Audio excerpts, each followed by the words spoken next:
Later in our cabin, Andrew stood by the dresser folding a shirt he had not worn. He said he thought he always knew, not the extent, but he saw things. He said he should have spoken up. He said he kept hoping it would work itself out. He did not look at me when he admitted he let Cassandra write the script because he did not want to ruin the show.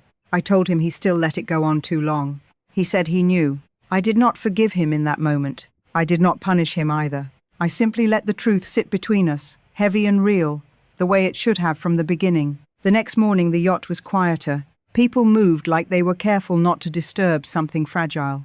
Cassandra did not appear at breakfast. Elaine approached me later on the deck and said she did not see it before, but she did now. It was not an apology. It was recognition. I nodded once. That was all. By the time we returned to shore, the story had already escaped into the world through Cassandra's failed live stream and the whispers of witnesses. But the most important shift was inside me. I was not fighting to be invited anymore.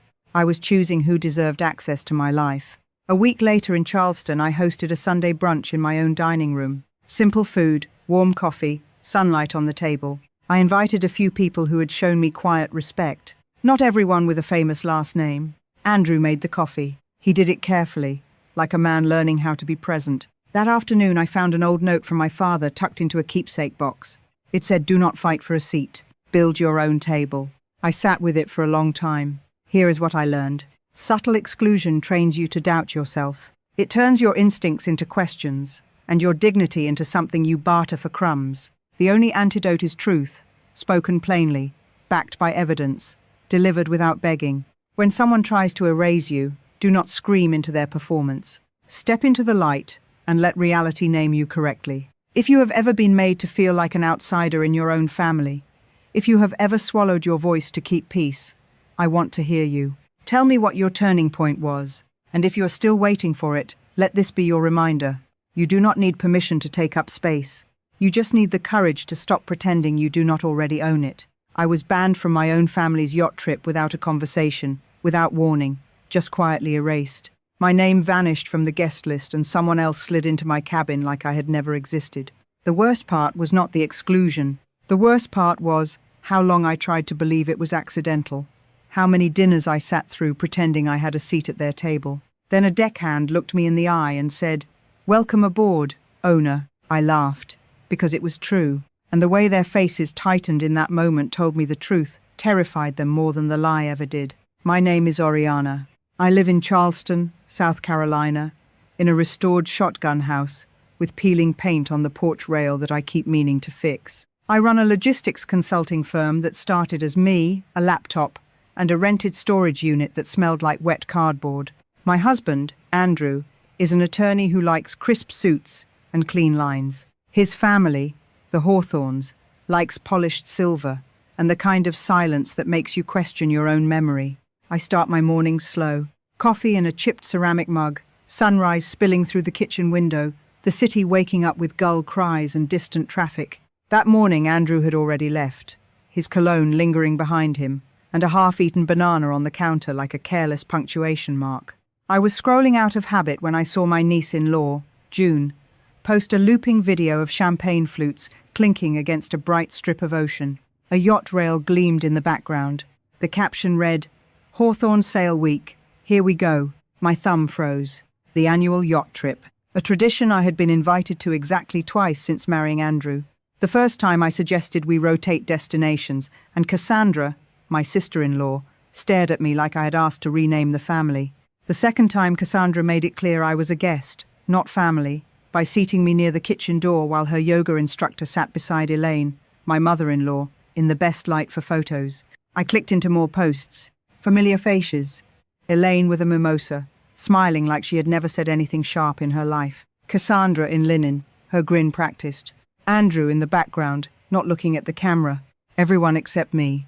I checked the family group chat anyway, the one Andrew added me to years ago and later removed after what he called a seating mix-up. No chat, no message, not even a courtesy email.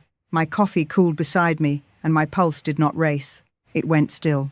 That sinking stillness that feels like a door locking while you are inside the house. That afternoon my phone buzzed. A message from Cassandra, except it was not meant for me. It was a screenshot of a group thread with cabin assignments. One name had been crossed out, Oriana.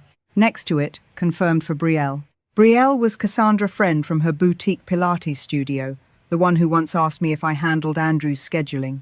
A voice note followed, Cassandra laughing, saying, "At least the energy on board will not be so tight this year." Tight. I set the phone down and listened to the sink water run. Steady as a heartbeat I refused to show.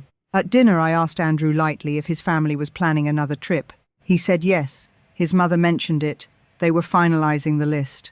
I asked if I was on it. He frowned, said of course. Why would I not be? Then he went back to his phone like reassurance was a task he could outsource to tomorrow.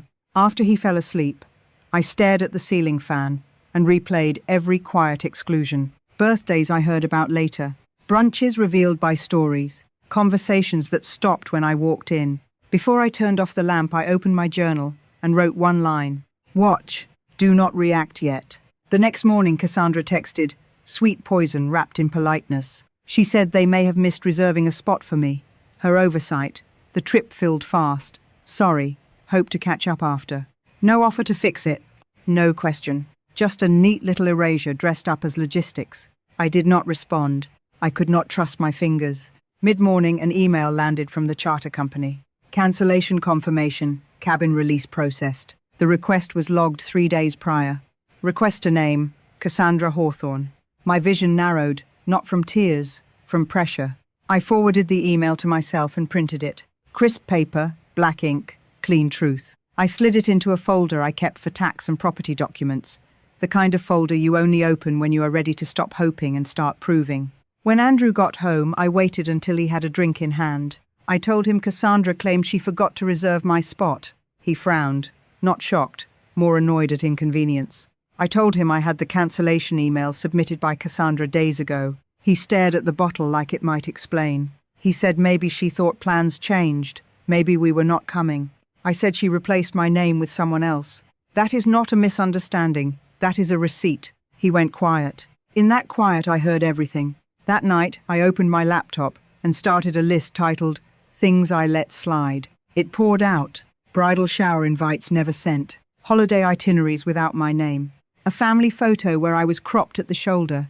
A charity event I organized that Cassandra introduced as her vision. The list made my jaw ache, not from anger, from clarity. Then a new message arrived from someone I barely knew, a vendor assistant who had emailed me once about catering options. She attached a screenshot from a thread that was not meant for me. Cassandra wrote, "Do not worry, she is not coming.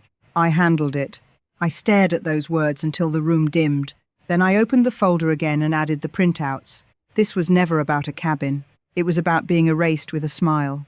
I sat on the edge of my bed with the folder on my lap and remembered the yacht itself. Not as a symbol of their legacy, but as the first thing I ever bought that no one handed to me.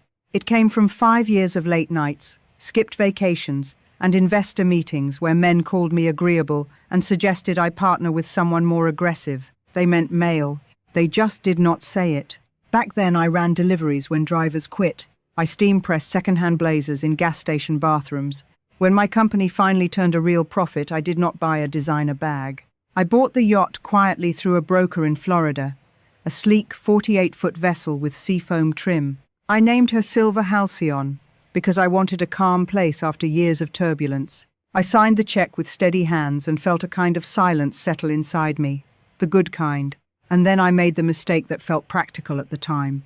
I put Andrew's name on the ownership papers too, because our accountant said it made tax matters cleaner, better for trusts, easier later.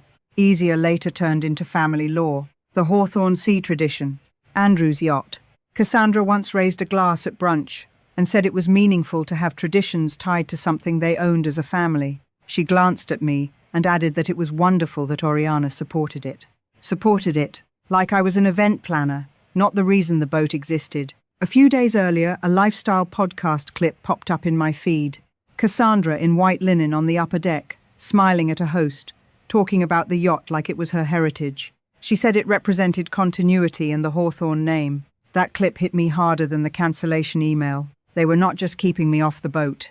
They were cutting me from the story. I pulled out every document I had tucked away. Purchase agreement, wire transfers, broker confirmations, photos of the first day I stepped aboard alone, palm on the rail, whispering to myself that I built this. I laid the papers across my bed like evidence in a trial I had avoided prosecuting for years. My resolve tightened, not hot, not loud, just steel. That evening, Cassandra went live during a candlelit family dinner. I did not search. The notification appeared like a dare.